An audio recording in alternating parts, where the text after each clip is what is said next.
दैनिक संध्याचं संध्या live. नमस्कार, मी जान्हवी, आपण पाहत आहात संध्या लाईव्ह।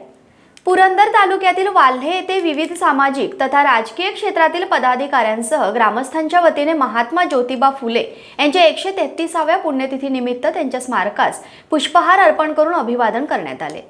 यावेळी आयोजित कार्यक्रमात जिल्हा बँकेचे अध्यक्ष प्राध्यापक दिगंबर दुर्गाडे यासह वाल्हे गावच्या नवनिर्वाचित सरपंच अतुल गायकवाड, माजी सभापती गिरीश पवार, सामाजिक कार्यकर्ते तेजस दुर्गाडे आदी मान्यवरांनी आपल्या मनोगतातून अष्टपैलू महात्मा ज्योतिबा फुले यांच्या जीवनातील सुवर्ण इतिहासाचा उलगडा केला। तर या कार्यक्रमात वाल्हे पोलीस चौकीचे सहाय्यक फौजदार केशव जगताप यांसह विविध क्षेत्रातील पदाधिकाऱ्यांचा देखील महात्मा फुले विकास प्रतिष्ठानतर्फे विशेष सन्मान करण्यात आला।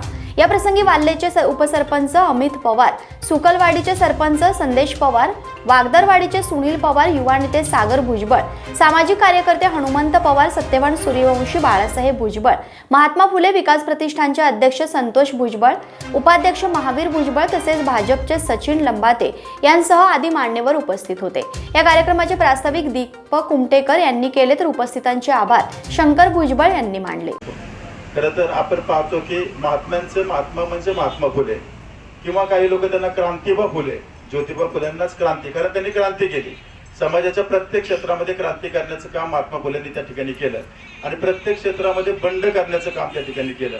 आज खरं तर महाराष्ट्रामध्ये जी काही सगळी परिस्थिती आता आपण जर पाहिली, तत्कालीन परिस्थितीचा विचार केल्यानंतर आपल्या लक्षामध्ये त्या ठिकाणी येतं की डॉक्टर बाबासाहेब आंबेडकरांनी 14 तळ्याचा सत्याग्रह केला, तर त्याच्या पूर्वीच महात्मा ज्योतिराव फुलेंनी त्यांच्या गंजपेठच्या राहत्या घरामध्ये स्वतःचा हाऊस त्या ठिकाणी हरिजनांसाठी खुला करून देण्याचं काम त्यांनी त्या ठिकाणी केलं।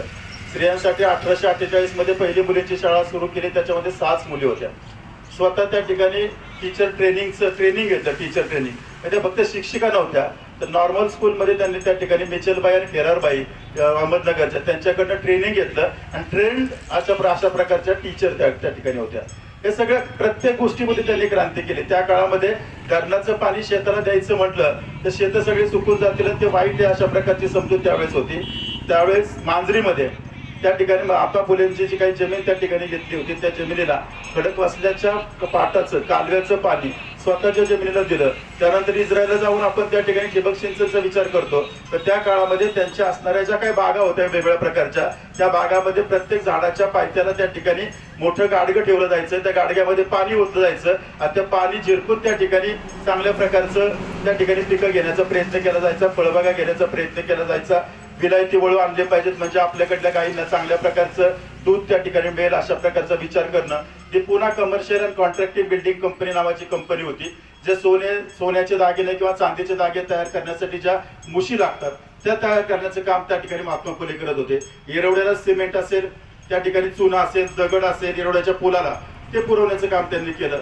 कात्रेचा बोगदा तर आपल्या सगळ्यांना त्या ठिकाणी माहिती आहे। मुंबई महानगरपालिकेची इमारत आपल्या सगळ्यांना माहिती आहे। स्त्रियांना त्यांचं पती मरण पावल्यानंतर केश ओपन केलं जायचं म्हणून नारायण मेघाजी लोखंडे यांच्या बरोबर त्यांनी त्या ठिकाणी नाव्यांचा संप घडवून आणला आणि त्या काळामध्ये 500 नाभिक त्या ठिकाणी संपावर गेले होते। आजही तेवढी संख्या नाही। आजही आपण ठरवलं की संप घडवून आणायचा आणि एवढ्या नाभिक लोकांना आपल्या बंधूंना त्या ठिकाणी संपावर घालायचं म्हणलं तर आपल्याला ते शक्य नाही आणि त्याच्या संदर्भातला उल्लेख त्या ठिकाणी इंग्लंड लंडन ऑब्झर्वर या त्या ठिकाणी त्या पुस्तकामध्ये त्या वर्तमानपत्रामध्ये त्याची नोंद झाली होती की केश वपनाच्या विरोधात आम्ही स्त्रियांचे केश वपन करणार नाही म्हणून नाभी समाजानं स्वतःचा धंदा बुडवून संप घडवून आणणं हे खरं तर ऐतिहासिक अशा प्रकारचं काम होतं। असं बरेचसे कामं त्यांनी त्या ठिकाणी केलेत। जास्त वेळ बोलण्याचं आता वेळ या ठिकाणी नाही, पण एवढंच मी त्या ठिकाणी सांगतो की त्यावेळेस ती पुन्हा कमर्शियल अँड कॉन्ट्रॅक्टिंग बिल्डिंग कंपनीचं त्यावेळेचा टर्न होता 2,40,000 म्हणजे 2,40,000चा टर्नओव्हर असणारी त्यांची त्यावेळेची असणारी कंपनी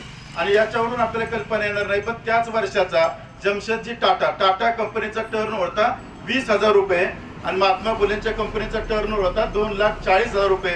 याच्यावरून लक्षात येतं की ती कंपनी किती श्रीमंत होती। पण त्याच महात्मा फुलेंची सून नंतरच्या काळामध्ये सगळे पैसे त्यांनी समाजकार्यासाठी वापरले।